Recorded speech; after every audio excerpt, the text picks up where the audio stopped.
what are the circumstances that you think have led us to this moment? Are they economic? Are they cultural, psychological? Why have we gotten to this point as a country? So I'm glad to explain the circumstances, Mark, which are there are social changes happening in the country that are radicalizing our politics, and then this is leading to support for political violence. The first point I'd like to make, though, is that I'm sorry to say that as tragic as yesterday was, something like yesterday was predictable. This is may not be true for journalists. It may not be true even for leaders in the White House. But the fact of the matter is, we are falling down a course where we are seeing in our national surveys that we do at our center at the University of Chicago, evidence after evidence that our publics in the United States, both on the right and the left, support political violence at higher levels than at any time since we started doing these quarterly surveys in the summer of 2021. So that's the reason why those New York Times op-eds in the last 9 months have been basically sending up the SOSs. That's the reason why I've been saying we're on the brink of major political violence. And I'm sorry to say that we are now at a watershed moment where we have crossed a major threshold. And as bad as yesterday was, I'm very concerned that if left to its own devices, this is going to get worse. And so that's why this conversation is so important. You're one of the most important audiences in the whole country because you speak to multiple parts of the country, which is so unusual. And this is a problem for multiple parts of the country. So if you like, Mark, I could give an answer then to what's going on in terms of the details. So you're saying people will say to pollsters, to people taking surveys across the political spectrum, that political violence is a good idea or a necessary evil, or that the other side's going to do it? What are they actually saying in these surveys? What are questions? We ask very specific questions. So we don't ask the general question, do you generally support political violence? We do ask those. But we know from survey research, you want to ask more pointed questions. So for example, in the May survey that we conducted, this is a nationally representative survey done with NORC, one of the most reputable polling agencies on the planet, the gold standard. 39% of Democrats said they agreed that the use of force was justified to remove Donald Trump from the presidency. The use of force is justified to remove. 4 in 10 Democrats say force would be justified to remove the incumbent president. Yep. Now you will then ask, well, wait a minute, what do they mean by the use of force? What do each of those words mean? So, Mark, over the last 4 years, we have done secondary research. We have done focus groups. We have gone into probe in more detail, specific expert surveys on what do people think they understand that question to mean. Right. And 55% of people, with the reason we use a term, the use of force. Notice that that's not the word violence, because violence can mean many things, yelling.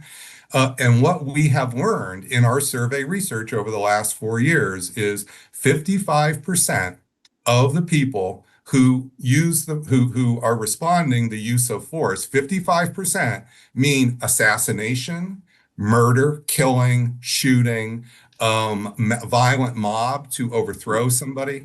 So it's not always the same type of physical violence, but they are not just, there are about 40% that mean, like, even with use of force, yelling. But when you use the phrase violence, that's more 1 in 10 means something physical, like a shooting, where it's 90% are on the softer side. If you think about our history, and obviously the data is not going to be perfect over time because you've not been at it for decades, but you think about the 1960s when there was, of course, a lot of political violence. You think about the Civil War, obviously, going back longer. Are we in an unprecedented moment, or does this have an historical analog in this country? It has a historic analog. Mark, I term our era the era of violent populism. So I coined a new phrase because all these movies about Civil War and all these people, oh, there's nothing going on. No, there's a middle ground going on. So we needed to give it a name. So I gave it the name violent populism. And you see in the op-eds, the pieces in Foreign Affairs, this phrase is being used by me. And what I mean by that is something akin to the 1960s, where we are experiencing major social change, which is causing radical politics here because the social change is making the political outcomes much more fragile and much more consequential, which is leading to support for political violence in the body politic itself. I don't just mean by a few people under a rock in the fringe. I mean in what we normally call the mainstream.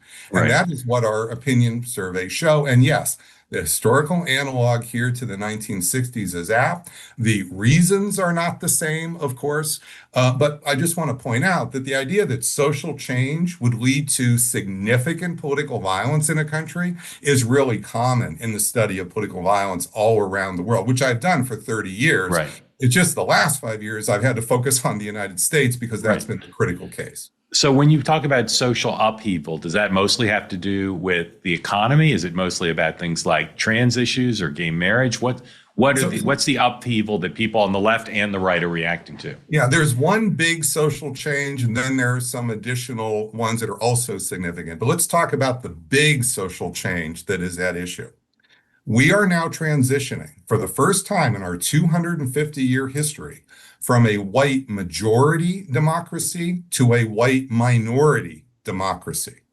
For our entire 250-year history, although we've had different versions of whites in the population, we have been an overwhelmingly white majority country.